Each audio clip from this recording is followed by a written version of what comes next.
Selamat malam, Mister Bambang. Kami dari kelompok 4 yang terdiri dari saya, Jovan, Michelle, Bernard, dan Cory, akan mempresentasikan tentang sistem ekonomi pasar dan sistem ekonomi campuran.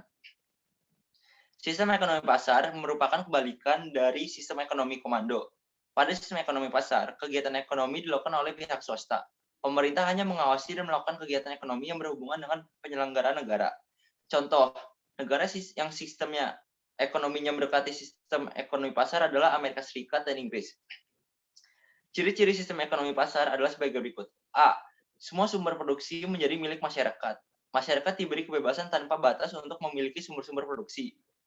B. Pemerintah tidak ikut campur tangan secara langsung dalam kegiatan ekonomi. C. Masyarakat terbagi atas dua golongan, yaitu golongan pemberi kerja atau pemilik sumber daya produksi dan golongan pekerja. D.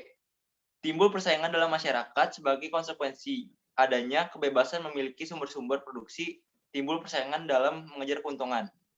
E. Setiap kegiatan ekonomi didasarkan atas pencarian keuntungan.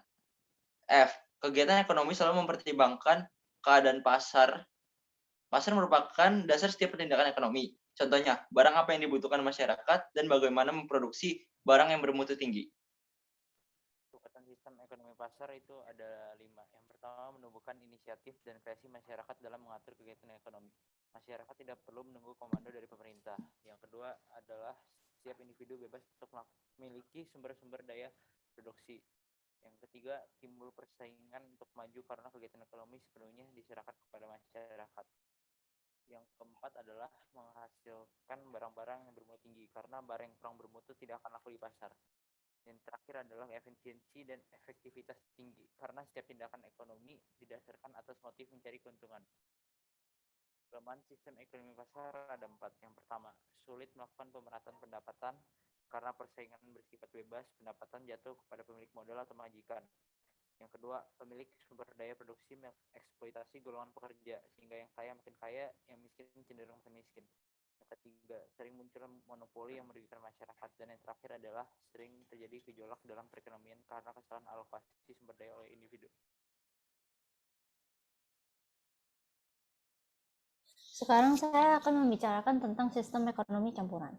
Di dalam sistem ekonomi campuran, pemerintah dan masyarakat saling berinteraksi dalam memecahkan masalah ekonomi.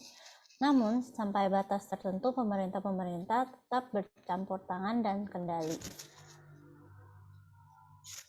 Tujuannya adalah untuk perekonomian tidak lepas kendali. Ciri-ciri sistem ekonomi campuran. Pertama, pemerintah dan masyarakat melakukan kegiatan perekonomian. Kedua, tatanan ekonomi merupakan mekanisme pasar, namun mereka masih terdapat campur tangan dari pemerintah. Dan terakhir, terjadi persaingan dalam perekonomian di dalam pengawasan pemerintah. Selanjutnya adalah kebaikan sistem ekonomi campuran.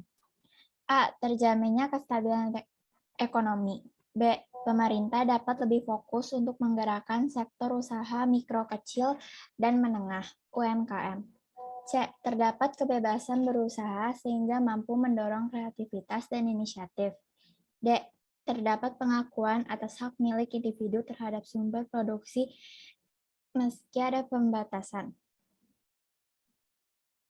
Yang selanjutnya adalah keburukan sistem ekonomi campuran. A. Terdapat kesulitan untuk menentukan batas kegiatan ekonomi yang seharusnya dilakukan pemerintah dan swasta. B. Terdapat kesulitan untuk menentukan batas produksi yang dapat dikuasai oleh pemerintah dan swasta. Sekian presentasi kami hari ini. Selamat malam.